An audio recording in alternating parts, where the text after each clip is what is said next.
Praise the Lord. கிறிஸ்துவுக்குள் பிரியமான என் சகோதரனே சகோதரியே, இன்று தேவன் உங்களுக்கு தந்த வார்த்தை. ஹல்லேலூயா.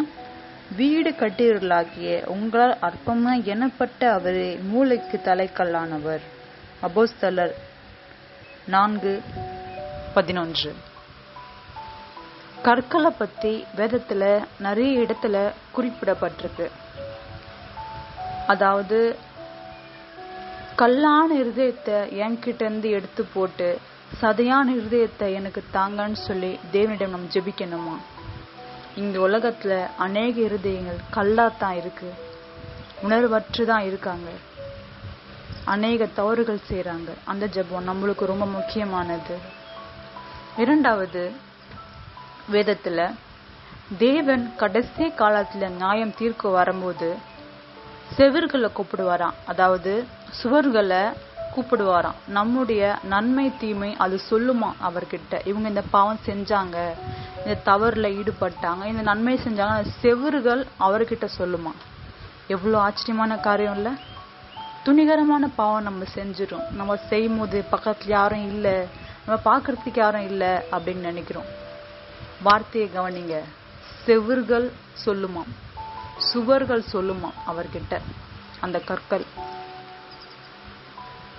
இயேசு இந்த உலகத்துல வந்தபோது, மனுஷனா பிறக்கும் போது, அந்த காலத்து ரோமர்கள் சட்டத்தின்படி ஒரு பெண் விபச்சாரம் செய்தாங்கன்னா, கையும் களவுமா மாட்டிட்டான்னா, கற்களை கொண்டு நடு ரோட்ல எல்லாரும் கல்லை கொண்டு அடிச்சு சாகடிக்கணும். இதான் அந்த காலத்து ரோமர்களுடைய சட்டம். தேவன் மன்னிக்க கற்று தந்தார். ஒருத்தர் தவறு பண்ணிட்டாங்கன்னா அதோட அவங்க வாழ்க்கை முடிஞ்சிடாதுன்னு சொல்லி அவங்களுக்கு ஒரு இன்னொரு வாழ்க்கை இருக்குன்னு சொல்லி கொடுத்தவர் நம் தேவனாகிய கர்த்தரே. பெண்களுக்காக குரல் கொடுத்தவர் நம் தேவனாகிய கர்த்தரே. ஹல்லேலூயா. அந்த காலத்துல அநேக பெண்களை ஒரு ஆண் திருமணம் பண்ணிக்கலாம். ஆனா இது தப்புன்னு அந்த சட்டத்தையே உடைச்சவர் நம் தேவன். ஒருவனுக்கு ஒருத்தின்னு சொல்லி கொடுத்தது நம் தேவன். ஹல்லேலூயா. அது மட்டும் இல்ல, சபையில அநேக பொருட்களை வச்சு வியாபாரம் பண்ணிட்டு இருந்தாங்க. அந்த பொருட்களை உடைச்சு அடிச்சு தேவனுடைய ஆலயம்னு சொல்லி அந்த புனிதமான ஆலயத்தை புனிதமா பார்க்கக்கூடிய இருதயத்தை கொடுத்தவர் நம் தேவன்.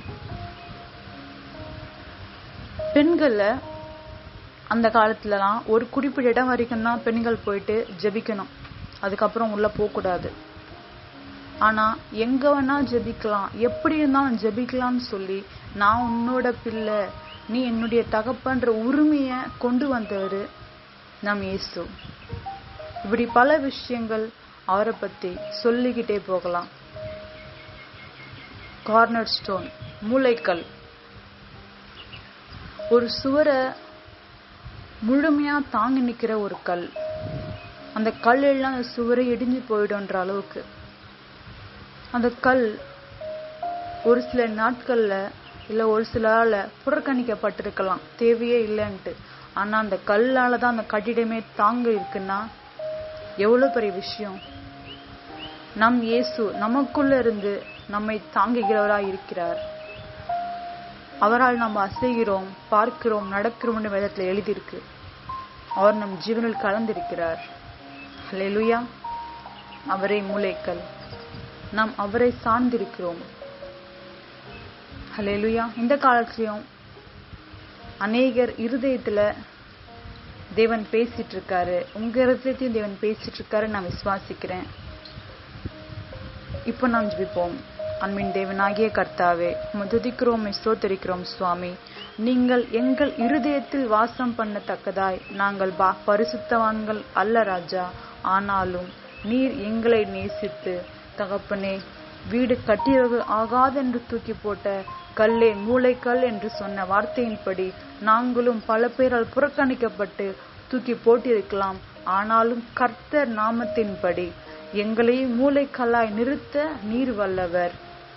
உம்மையும் வெறுத்தார்கள் ராஜா, உம்மையும் புறக்கணித்தார்கள் சுவாமி. ஆனால் நீர் எங்களை நேசித்தீர், மன்னிக்கும் இருதயத்தை எங்களுக்கு தந்தீர். இந்த நாளிலும் உம்முடைய பிள்ளைகளும் தள்ளப்பட்டு போயிருக்கலாம், கைவிடப்பட்டு போயிருக்கலாம். தேவன் ஆறுதல் படுத்துங்க, தேறுதல் படுத்துங்க. அவர்களை மூளைக்கு தலைக்கல்லாய் மாற்றி அவர்களை கொண்டு பிறரை ஆசீர்வதிப்பதற்காய் உமக்கு நன்றி செலுத்துகிறோம். இயேசு கிறிஸ்துவின் நாமத்தில் ஆமென்.